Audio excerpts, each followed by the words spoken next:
आदाब, मेरा नाम डॉक्टर सुवर्चला है। मैं जीवा फर्टिलिटी सेंटर्स में साइंटिफिक डायरेक्टर हूँ। हमने बहुत सारे वीडियोस बनाए हैं जहाँ पे हमने फर्टिलिटी के लिए जो हार्मोन्स आवश्यक होते हैं उनके बारे में आपको बताया था, जैसे कि FSH, LH, ईस्ट्रोजन, प्रोजेस्टेरॉन, ये सब हमने आपको बताया था।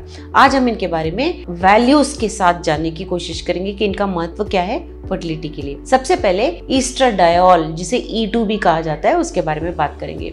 ईस्ट्राडायोल एक प्राइमरी हार्मोन है जो फॉलिकल्स से रिलीज होता है, ओवरीज में जो फॉलिकल्स होते हैं, और ये 12 to 80 टाइम्स ज्यादा होते हैं ईस्ट्रोन और ईस्ट्रायोल से भी। सो ईस्ट्रोन, ईस्ट्राडायोल और ईस्ट्रायोल ईस्ट्रोजन के अलग अलग रूप हैं समझिए, और ईस्ट्राडायोल जो है वो बाकी दो ईस्ट्रोन और ईस्ट्रायोल से ज्यादा होता है। सो ईस्ट्राडायोल जो है वो फीमेल के रिप्रोडक्टिव ऑर्गन्स को स्टिमुलेट करता है प्यूबर्टी के दौरान, और एंडोमेट्रियम को थिक करता है मेंस्ट्रुअल पीरियड्स के दौरान। सो ये ईस्ट्राडायोल जो है बहुत इंपॉर्टेंट हार्मोन होता है, जो नॉर्मल रेंज है 12.5 से 498 पिकोग्राम्स पर ml होना चाहिए। ऑफ कोर्स पीरियड का कौन सा फेज चल रहा है उसके मुताबिक ये निर्धारित किया जाता है। इनफर्टिलिटी के दौरान जैसे जैसे फॉलिकल्स कम होते हैं ओवरीज में, ये जो फॉलिकल लॉस होता है इसकी वजह से ईस्ट्राडायोल लेवल्स कम होना शुरू करते हैं, जिसकी वजह से जो है नेगेटिव फीडबैक होता है पिट्यूटरी का वो कम हो जाता है, और FSH लेवल्स बढ़ जाते हैं। इसकी वजह से ईस्ट्राडायोल लेवल्स भी बढ़ जाते हैं अर्ली फॉलिकुलर फेज में, यानी कि अंडा रिलीज होने के पहले जो फेज होता है उसी में ये सब इंक्रीज हो जाते हैं। सो जब टेस्ट किया जाता है ईस्ट्राडायोल लेवल्स और FSH को चेक करना चाहिए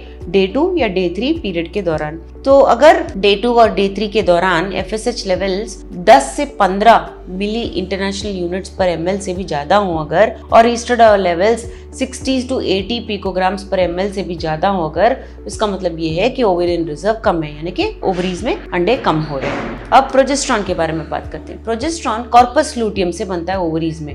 ये कॉर्पस लूटियम क्या है? जब अंडा रिलीज हो जाता है, जो फॉलिकल अंडे को रिलीज करता है वो अभी कॉर्पस लूटियम में बदल जाता है, उसका नाम कॉर्पस लूटियम है।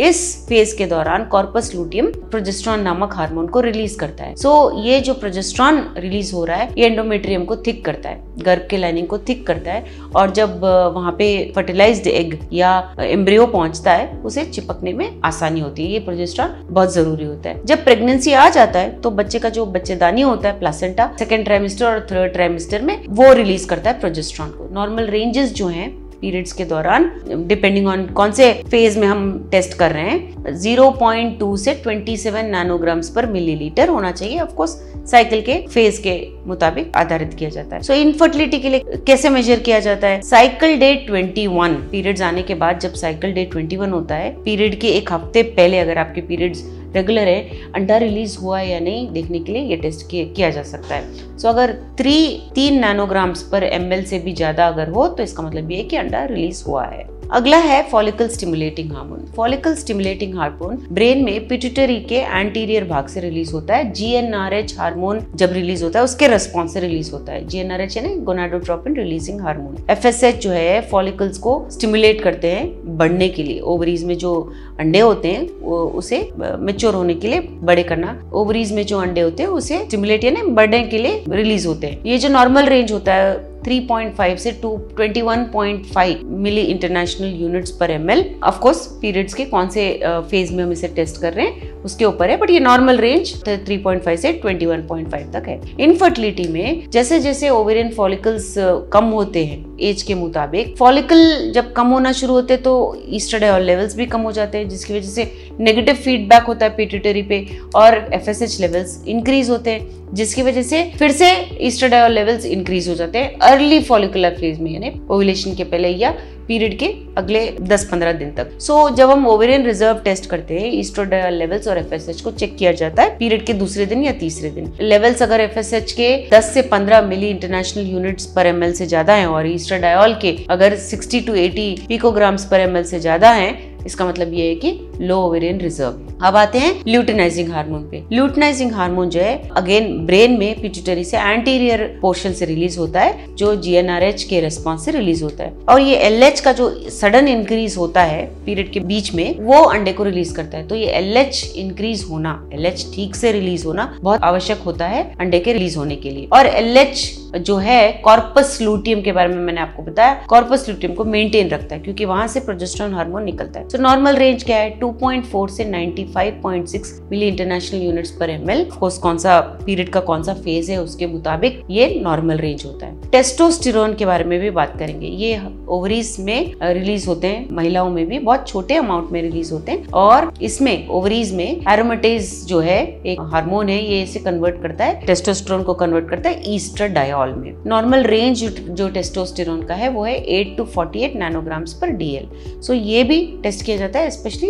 PCOS पेशेंट्स में। एंटी मुलेरियन हार्मोन के बारे में भी बहुत सारे वीडियोस बनाए हम, आज उसके बारे में वैल्यूज के मुताबिक बात करेंगे। इसका नाम मुलेरियन इनहिबिटिंग हार्मोन भी है, और ये हार्मोन ओवरीज में ग्रैन्युलोसा सेल्स करके होते हैं, वहां से रिलीज होते हैं। ग्रैन्युलोसा सेल्स जो हैं अंडे के इर्द गिर्द होते हैं, और इसकी वजह से एग का डेवलपमेंट होता है। एंटी मुलेरियन हार्मोन जो होता है फॉलिकुलर रिक्रूटमेंट को रोकता, मतलब जो कम मेच्योरिटी के हैं उन्हें मेच्योर नहीं होने देता, और सिर्फ डोमिनेंट फॉलिकल को डेवलप होना आसान हो जाता है। तो जैसे जैसे अंडों का नंबर कम होता है, ये एंटी मुलेरियन हार्मोन्स का भी लेवल कम हो जाता है। तो अक्सर ओवेरियन रिजर्व के लिए एंटी मुलेरियन हार्मोन को टेस्ट किया जाता है। अगर लेवल्स 1.6 नैनोग्राम पर ml से कम है, इसका मतलब ये है कि लो ओवेरियन रिजर्व है। मगर अगर लेवल्स 1 से भी कम है, 1 नैनोग्राम पर मिलीलीटर से भी कम है, इसका मतलब है बहुत पुअर रिस्पॉन्स है, और ये रिस्पॉन्स दवाइयों के लिए भी कम रहेगा। यानी कि अगर हम ओवेरियन स्टिमुलेशन करें तो भी रिस्पॉन्स कम होगा, या IUI के लिए हो सकता है, या IVF के लिए हो सकता है। तो ये वैल्यूज जो है बहुत जरूरी होते हैं ट्रीटमेंट के लिए। नॉर्मल रेंजेस जो हैं एज के मुताबिक बताती हूँ। 20 से 30 इयर्स होने पर